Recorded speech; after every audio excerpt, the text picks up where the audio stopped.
Aujourd'hui, dans cette vidéo, je vous montre comment charger votre smartphone le plus rapidement possible. Comme vous pouvez le constater, mon téléphone est chargé seulement à 9%.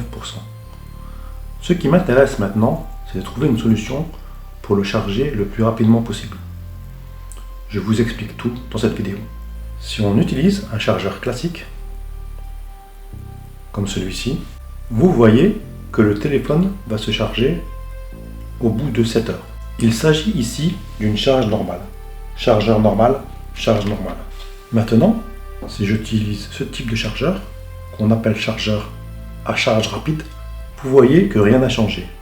Malgré que c'est un chargeur fast charging, la charge se fera encore une fois au bout de 7 heures. Par contre, si maintenant j'utilise ce type de cordon,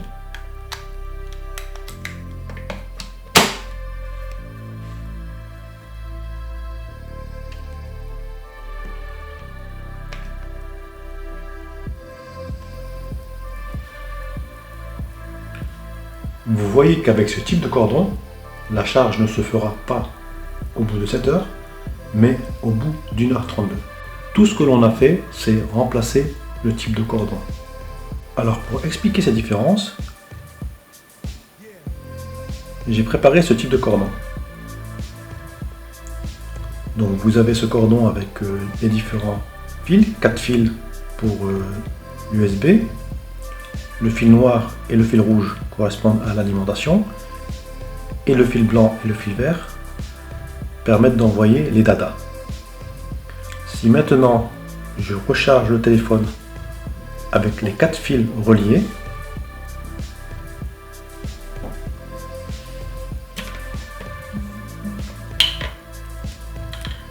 ce que je fais simplement, c'est mettre en coupure le petit cordon que j'ai fabriqué.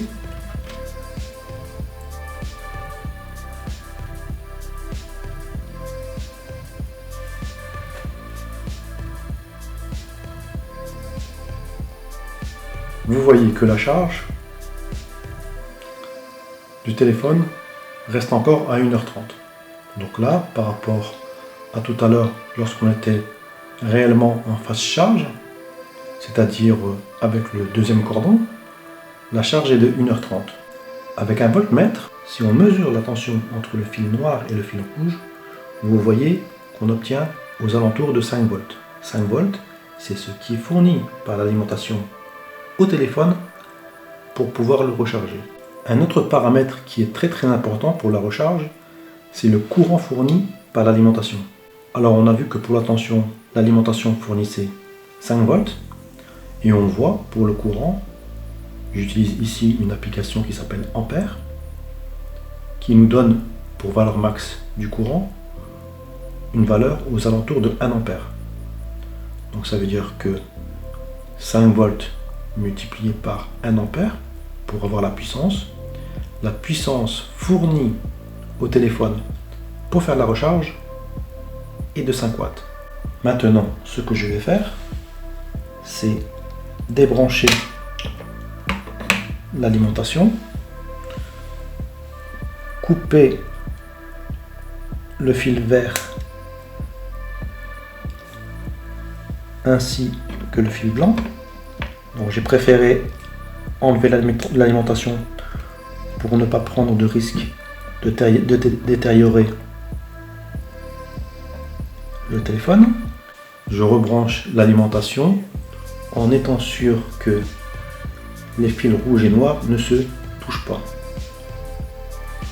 Vous voyez, lorsque j'ai coupé le fil blanc et vert, le courant qui était aux alentours d'1 ampère tout à l'heure, 1000 mA, passe à une valeur d'environ 300 mA, un peu moins que 300 mA pour la valeur max, alors que précédemment, lorsque le fil blanc et le fil vert, les fils data étaient reliés, le courant était de 1 ampère.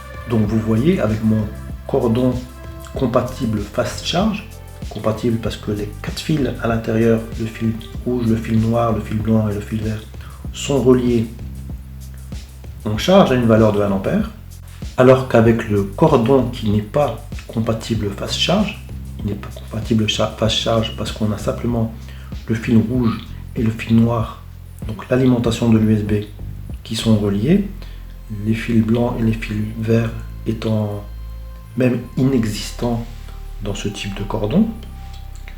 La charge ne se fait plus à 5 watts avec un courant de 1 ampère, mais la charge est divisée par 3 puisque la valeur du courant atteint à peine 350 mA. Et la valeur du courant impacte directement le temps de charge. Attention, tous les téléphones ne sont pas compatibles fast charge. Je parle ici des téléphones moins récents.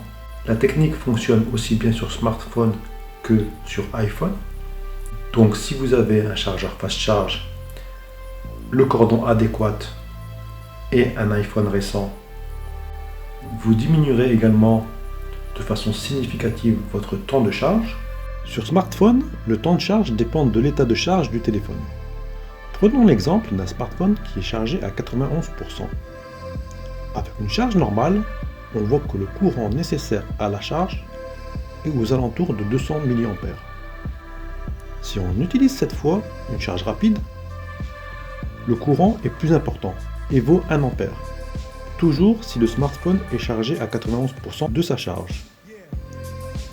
On voit donc que le courant est pour ce smartphone 5 fois plus important lorsque le téléphone est presque chargé. Maintenant, si le téléphone est presque déchargé, prenons l'exemple d'une charge à 14%. Avec la charge normale, le courant nécessaire à la charge sera toujours de 200 mA. Alors que l'on voit qu'en charge rapide, le courant nécessaire à la charge est de 1,8 A. On observe donc que lorsque le téléphone est presque déchargé, en charge rapide, le courant est 9 fois plus important qu'en charge normale. En charge rapide, le chargeur est intelligent et adapte le courant à la charge de façon à optimiser, à diminuer de façon importante le temps de charge. Les chargeurs fast charge sont des chargeurs 5 volts 2 ampères. Ils peuvent donc fournir au maximum une puissance de 10 watts. Cela signifie que lorsque l'on charge avec un mobile à 5 volts 1,8 ampères, on utilise presque le maximum de la capacité de charge du chargeur. Il existe une nouvelle technologie qui s'appelle supercharge et qui permet au chargeur de fournir plusieurs niveaux de puissance en fonction du besoin du téléphone. Bien sûr, 10 watts en fast charge normale, 18 watts qui correspond à un niveau intermédiaire, et enfin jusqu'à 40 watts pour les téléphones très consommateurs en énergie. Merci d'avoir regardé cette vidéo. N'oubliez pas de vous abonner et à bientôt pour de nouvelles vidéos.